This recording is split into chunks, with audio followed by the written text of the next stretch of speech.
Welcome to another In Wheel Time podcast, a 30-minute mini version of the In Wheel Time car show that airs live every Saturday morning, 8 to 11 a.m. Central.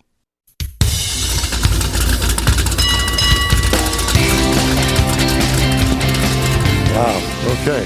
There you go. Well, live from the best little whorehouse in Texas, What? It's the In Wheel Time car talk show. Well, I just kind of made that up. Yeah, I guess you did. Coming up, remember the Meyers Manx? Well, if you're old as we are, you do. Guess what? It's back, and it's 2.0. Freeman Thomas, the CEO of the company, talks about a new version of it. Later, a look at the stories making automotive news headlines this week. Howdy, along with Mike Out of This World Mars, King Conrad DeLong. We need more Jeff Zekin always. I'm Don Armstrong. So glad that you could make it with us on this Saturday. I've really been looking forward to this interview. And his name is Freeman Thomas. Freeman, good morning. Good morning. Can you hear me okay? We can hear you and see you just fine. Dandy. Where are you at this very moment in time? I am right behind the Ford Design Studio in Irvine, California. I kind of figured you're out there in California because it's 8:30 there. I'm sorry we had to get you out of bed, but we needed to talk to you about the Meyers Manx and a vehicle that dates back to the mid-'60s. 64, I think, was the first model of the Meyers Manx. And a guy by the name of Bruce Meyers made this thing. And correct me if I'm wrong, but I'm just going to ad-lib this off the top of my head. It was basically a Volkswagen Beetle that had been modified, the body of it taken off of it, and the floor pan and the engine and all of the underpinnings of it remained. It was shortened up a bit, I believe. And Bruce put this fiberglass, one-piece fiberglass body over the top of it, and it became a dune buggy from what we call it today. Mm-hmm. And it roamed the streets of California, and then it could just take it right off out to the beach and go up and down the dunes out there. Is that kind of like it in a nutshell? Kind of in a nutshell. In the beginning, he actually didn't use the Volkswagen floor pan. He was inspired by it, but he made the whole body and chassis out of fiberglass, and it was a monocoque. So the first 12 cars are monocoques, and then right after that, then he used the shortened Volkswagen pan. Yeah, and that was the one that was the most popular and most reproduced of all, and that's what we all remember growing up, and we all aspired to. I'll never forget when that thing came out. I was in awe, wanted one so bad, and had no means to get one because I was too young at the time, but... I think in total they made about 6,000 of them, if I remember correctly. Yeah, something like that. There's sketchy records in the beginning, but that's what the estimate is, and over 500,000 copies. Yeah, and so let's talk about let's talk about that for just a second, because apparently everybody and his mother thought that they could build a Meyers Manx and made some changes to them. Some of them didn't even make a change to it, and they just copied the body. And there was a whole legal thing going on for many years. And I'm glad to say that you and your cohorts have actually breathed new life into the Meyers Manx name. Yeah, I mean, it's been a passion, and so a little bit about my background. I was ran the advanced design studio for Volkswagen back in the 90s, and that's where I first met Bruce. And so Bruce and I became good friends. And so he was also one of my childhood heroes, growing up in Southern California. So lots on that. Yeah. And so let's bring us up today. How did you get the name Meyers Manx? Because, I mean, that was Bruce's name, and he developed the car, the Manx.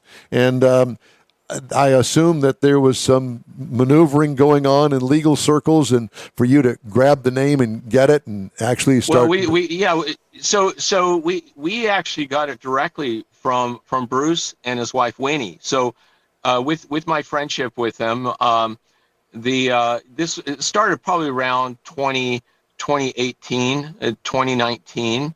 I saw a Meyers Manx coming out of the Santa Monica Mountains, and I was with my family, And I was always so smitten by them. And so I called up my friend Philip Seraphim, who is actually the chairman now of Meyers Manx. And I told him about, seeing the Manx, and he was really excited because he had a Meyers Manx. He was driving a Meyers Manx. And so he encouraged me to give them a call.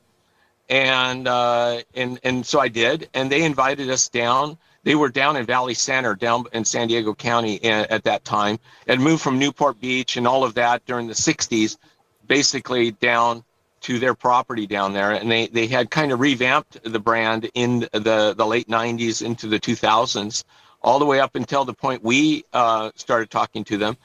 And Bruce basically looked at me and he said, he encouraged us to, acquire the brand.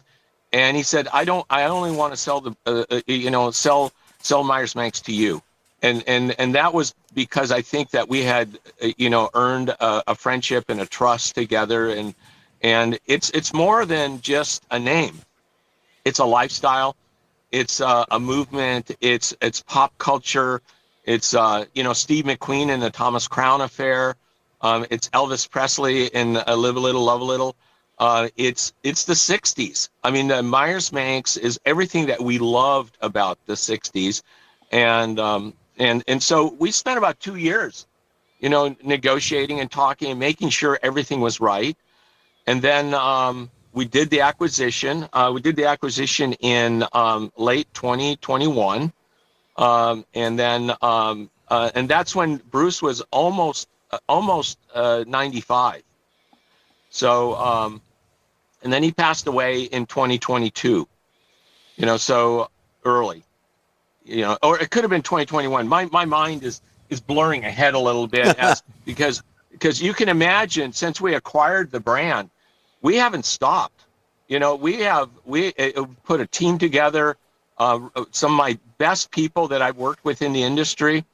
We've got a business team, we've got operational team, we've got a design team, we're doing everything from the classic to the modern with Manx 2.0. So there's a lot of work going on behind the scenes. We're doing a lot of events. We just recently were in St. Moritz in Switzerland. We were last year during the Monterey events, presenting the Manx 2.0. We're all over the place. Now, let's bring it up to date and talk about the 2.0. Is it still a kit car, or do you build them complete?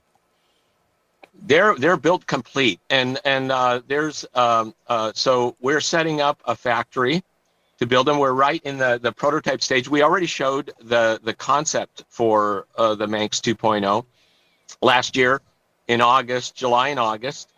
And got amazing appeal. People just fell in love with it.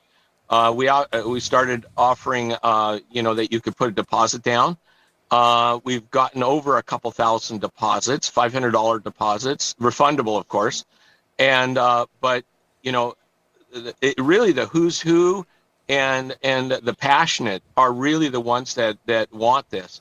And so we're in the prototype stage right now. We're driving, we're doing cold weather testing, we're doing handling tests, we're doing range testing.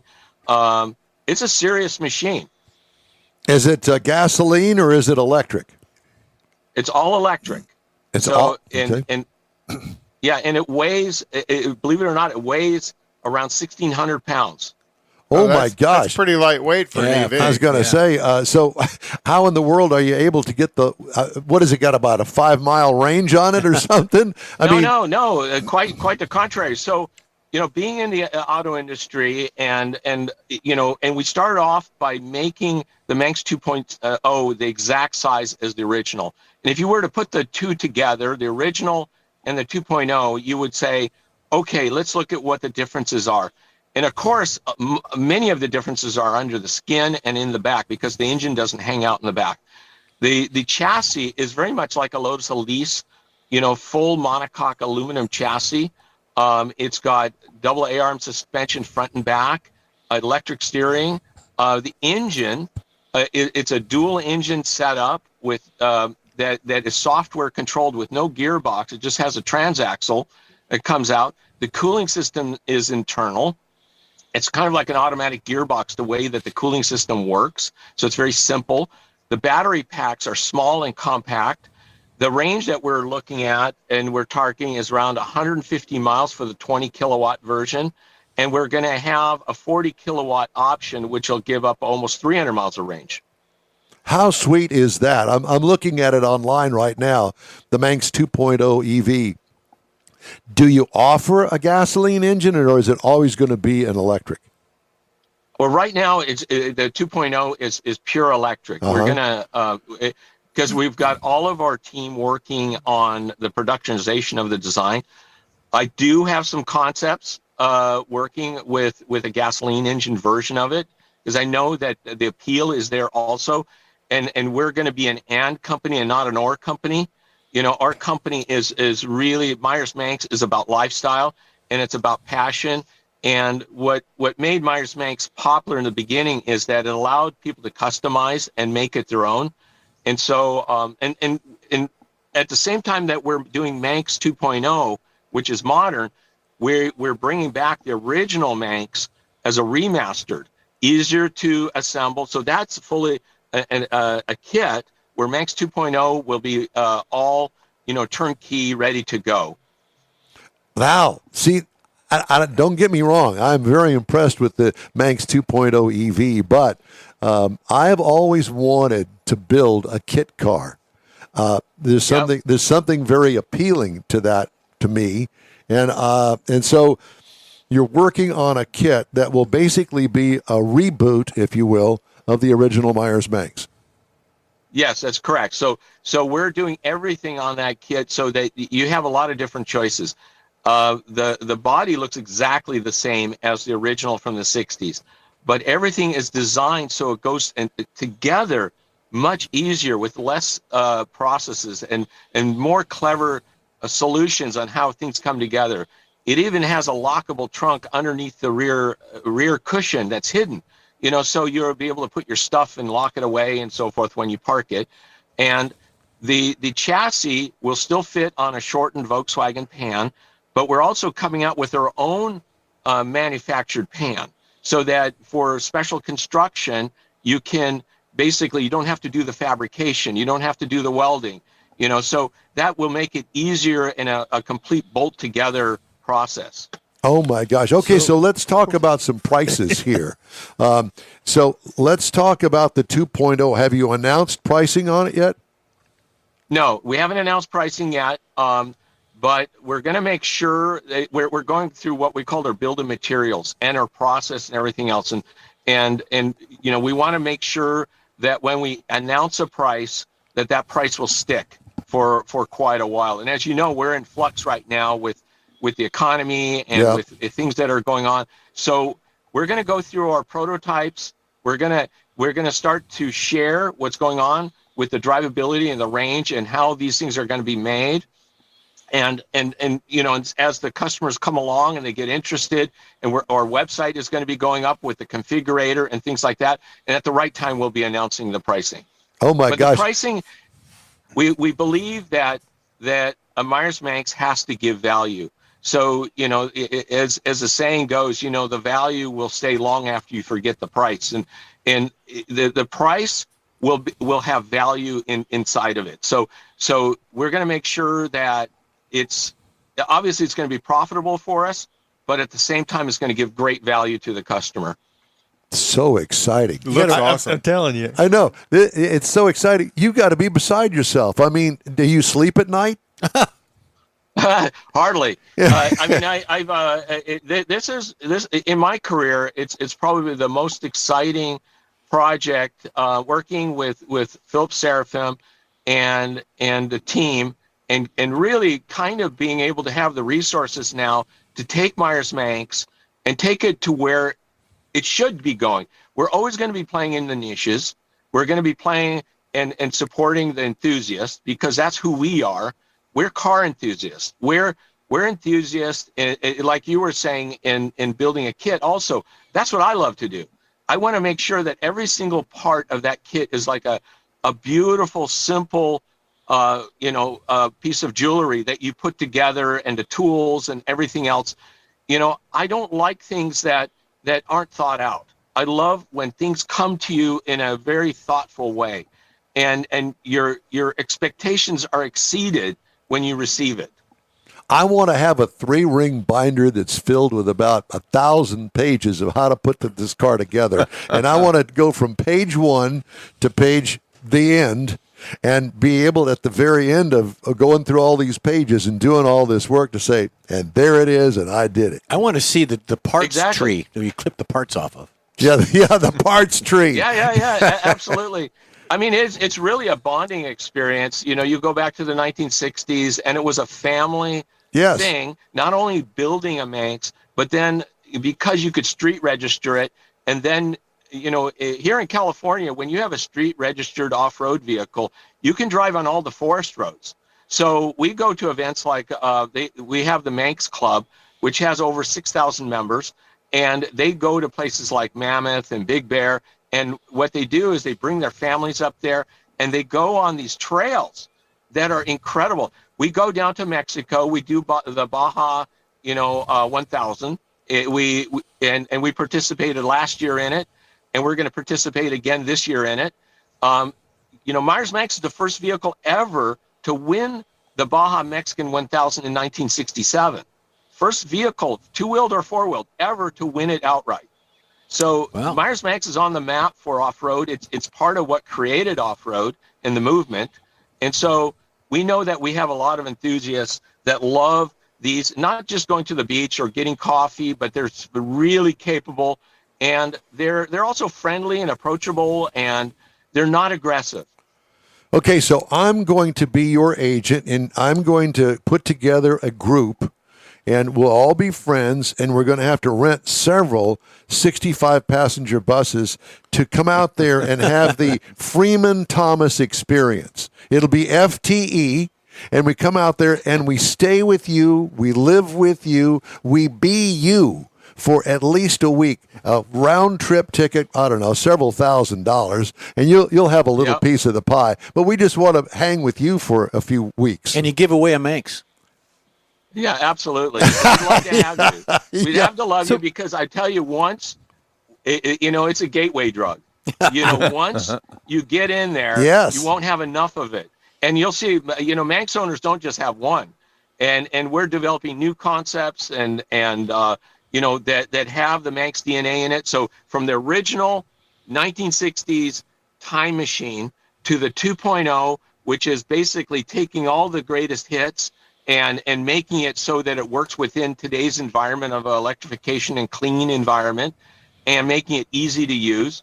And then we go to other types of off-road vehicles that become, if you want to go down to Baja and buy something out of the box, ready for Baja, or go off-road, go to Mojave or any Glamis or anything like that. So the 2.0 is coming. Is the remastered original available now? I mean, could we literally? Yes. So if you go on our website right now, and you'll see that there's a on our contents, you can see remastered. You click that on, you can see what the remastered body looks like. And then you can go to our parts page, and you can start to see what parts we're offering. We have a lot more parts than we're showing on the website already. So what I would say, and we're in the beginning of this thing. We're in the beginning of getting the configurator up and running so that you can get your colors. We have all the metal flake colors, 50 metal flake colors, wow. like in the 60s. Wow. And we've got solid colors that we're special mixing. It's all about customization. You said it, with the EV being all electric, are you building or developing your own charger for this unit? We're working with a partner so it has a fast charge or a slow charge, so you can option it with a fast charge. But when you have 150 miles of range, when we go out, let's say we go up to Big Bear, and we drive all day, we go on these trails, we may at the most drive 90 miles. And in a Manx, because it's open, you're exposed. And by the way, the Manx 2.0, we're going to have it with air conditioning and heating. It's a very compact electric and heating system. It's lightweight, and we're going to eventually we're going to offer a door system and a rack system for it, so that you'll be able to drive it year round. So are you going to have some artificial gas fumes or something that you can pump in there to kind of make you think about the original? Or you? Yeah. Well, I just came back from Germany, and I was in the Porsche Museum, and there was a simulator that, on a stand, and they had different engine sounds. One was a 935, one was early 911, one was GT3 RS, and you just hit it with the gas pedal. It was wonderful. It really made you feel like, wow, this thing. So electric's going to bring a lot of new things that is different. The acceleration on this thing right now, we're software tuning it, but it is capable of doing 0 to 60 in 4.5 seconds. Wow. Wow. Well, I'm just absolutely blown away. I absolutely love it. 50% deposit today gets your build started as early as possible, and that's on the remastered kit. So it's Meyers, Meyersmanx.com, MEYERSMANX.com, and you can find out all about it. We're waiting for the pricing, but I want to get mine going today. Do you have a specific engine that you recommend for the remastered gasoline version? Yeah, we have a brand new Volkswagen engines built with brand new blocks, and our build is that we do a 1900 cc twin Weber. It's low compression. That's the key to it. It's high torque. It puts out probably about 90 horsepower, and a remastered original Manx is about 1,300 pounds. So you've got a very lightweight vehicle with about 90 horsepower. It's very docile. You can putt around town. It'll go up any hill. It's got power. You'll put a smile on your face. And then we have a special gearbox where we rebuild the original Volkswagen gearbox with special gears and special internals. And we have a wide 5 disc braking system. So it allows us to put on the original smoothie, Volkswagen rims. So we have remanufactured now with DOT in different widths. We can go from 6 inches wide on the front to 12 inches wide on the back with off-road or road tires. We have special seats. We are offering basically everything soup to nuts that you can build a complete Manx. We're coming out with our own wiring loom, and everything's going to be, like you were saying, the instructions and everything will be really easy to follow, down to the hardware where you bolt it down to the body. Beautiful hardware, high quality. We don't believe in doing anything in low quality. All of our bumpers and bars and everything are available in stainless, polished stainless. So it's a vehicle that you buy and you hand down to your children. See, it's that's your kit car right there. There it is. Freeman, it is truly an honor and a thrill to talk to you and get all the latest on the Meyers Manx. Again, it's Meyersmanx.com. Hey, best of luck to you. Let's stay in touch and hope to get an update from you as soon as the EV's ready to go. Great. Well, it's a pleasure to be on your show. Thank you. Thank you, guys. All right, we appreciate that. Yeah. I'm in. I'm telling you, I'm all in and all ears. Okay, a couple of stories I wanted to bring your way before we close out today's show. We talked about that. 43-year-old woman arrested Thursday for allegedly embezzling more than $200,000 from a Stellantis dealership in Dundee, Michigan, according to a Dundee Police Department Facebook post. Dundee is about 50 miles southwest of Detroit, near the Ohio border. She done did it. She done did it. Allison Stewart of Manchester, Michigan, was arraigned on one charge of embezzlement over $100,000, a felony, according to Monroe County Chief Prosecutor Michael Rohrig. She going to go to work for CarMax? If convicted, Or Stewart Carvana? faces up to 20 years in prison, plus fines. Stewart allegedly stole the money from Williams Brothers Dodge Chrysler Jeep Ram in 2019 while she was an employee. Way to go. I don't want to do that one. Don't care about that. Nation's top auto safety regulator opened an investigation this month into more than 120,000 Tesla Model Y crossovers from the 2023 model year after reports of steering wheels detaching while driving. Oops.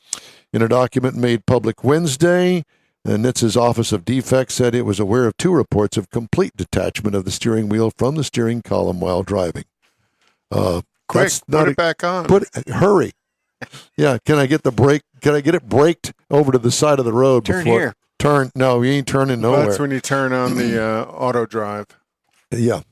So at any rate, we've got that. I'm trying to go through these as quickly. Ram this month will show dealers a model of a potential midsize pickup that they can touch, according to Mike Koval, the CEO of the brand. Physical property, not just a sketch or rendering. You can't think of a better incubator, a collection of 5,000 dealers, his closest friends, he calls them, to tell him if he's right on the path or not. If he gets the thumbs up, he says, I'm doing the right thing. If not, I'll understand that too. That's a good mindset. Mm-hmm. All right. That's it for this hour. We're going to take a quick break here, and we're going to wrap up today's show after these brief messages. We invite you to stay with us. Well, Tailpipes and Tacos, Houston's premier car cruise-in returns Saturday, April 15th to the Lupi Tortilla Tex-Mex in Katy, 8 to 11 a.m. Bring your hot rod, classic, resto mod, or any other vehicle you'd like to show and compete for one of 3 highly coveted chili pepper trophies. This April 15th kickoff event is one you'll want to put on your calendar because 100% of the money you donate for the free tacos will be given to God's Garage. You heard right. Free tacos. Whatever you decide to give, all of it will be given to God's Garage and matched by Lupi Tortilla. God's Garage gifts vehicles to single mothers, widows, and wives of deployed military in the greater Houston area. In fact, the Garage will gift a vehicle to a mom in need at this special event. Be sure to attend the next Tailpipes and Tacos Cruise-In, Saturday, April 15th, 8 to 11 a.m. at the Lupi Tortilla Tex-Mex in Katy on the Grand Parkway at Kingsland Boulevard, just south of I-10. Free breakfast tacos for any donation to God's Garage. It'll make your heart and your belly feel good. You own a car you love. Well, why not let Gulf Coast Auto Shield protect it? Houstonian John Gray invites you to his state-of-the-art facility to introduce you to his specialist team of auto enthusiasts. We promise you'll be impressed. Whether you're looking to massage your original paint to a like-new appearance, apply a ceramic coating, install a paint protection film, nano-ceramic window tint, or new windshield protection called ExoShield, Gulf Coast Auto Shield is where Houston's car people go. Curbed your wheels? Instead of buying new, why not have them repaired? How about a professionally installed radar detector? Gulf Coast Auto Shield does that too. Get a peek inside the shop and look at the services offered by getting online and heading to gcautoshield.com. Better yet, stop by their facility at 11275 South Sam Houston Tollway, just south of the Southwest Freeway, and get a personal tour. Gulf Coast Auto Shield is your place to go for all things exterior. Call them today, 832-930-5655 or gcautoshield.com. The award-winning In-Wheel Time Car Talk Show is available on the most popular podcast channels out there in 30-minute episodes. We realize our 3-hour live show can be difficult to catch in its entirety, so now you can listen every day to a convenient, fresh 30-minute episode. Check us out on Apple Podcasts, Spotify, Google Podcasts, Amazon Music, and Audible, along with a dozen more. In-Wheel Time has the most informative automotive guest interviews and new car reviews, along with popular features including Conrad's Car Clinic and This Week in Auto History, along with automotive news headlines. Our live broadcast airs every Saturday, 8 to 11 Central on InWheelTime.com, the iHeart app, and on YouTube. Be sure to say hello when we're broadcasting from the Tailpipes and Tacos Cruise-In, Autorama, and the Houston Auto Show, among others. Now, it's easier than ever to hear about all things automotive all week long. You're invited to join fellow car enthusiasts in becoming part of the ever-growing In-Wheel Time Car Talk family. Don't forget those 30-minute podcast episodes on your favorite podcast channel. Well, that's a wrap for this week's In-Wheel Time Car Talk Show. Hey, when you're online, check out our Facebook page if you would. Give us a like, tell your friends about us, and share our junk if you would, please. You'll get Conrad's Unicorn Hunting features, along with all things automotive all week long, including new car reviews, upcoming events, cruise-ins, racing events, and other informative and entertaining car and truck goodies. You can find the In-Wheel Time Car Talk Show 24/7 on the iHeartRadio app. Be sure to catch In-Wheel Time Car Talk on our live video stream on Facebook, YouTube, Twitch, and InWheelTime.com every Saturday, 8 to 11 Central Time. Daily 30-minute podcasts are available from over a dozen of the most popular podcast providers. The In-Wheel Time Chief Engineer is David Ainsley. Our marketing advertising manager and video technical director is We Need More Jeff Zekin. For booking agent and podcast goddess Mike Mars, along with Mr. Know-It-All, his royalty King Conrad DeLong, I'm Don Armstrong. Be sure and join us again for the next live 3-hour In-Wheel Time Car Talk Show, Saturday, March 18th, 2023, 8 to 11 a.m. Central Daylight Time on all of our In-Wheel Time Car Talk outlets. Have a great weekend. Don't forget, Spring Forward tonight at 2 o'clock. Hey, have a great weekend. Stay safe, and let's visit again next week. So long for now.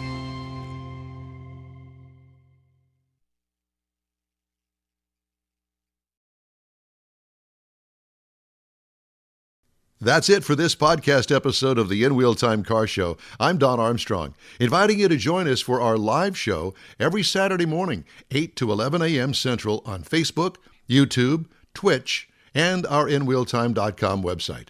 Podcasts are available on Apple Podcasts, Spotify, Stitcher, iHeart Podcast, Podcast Addict, TuneIn, Pandora, and Amazon Music. Keep listening, and we'll see you soon.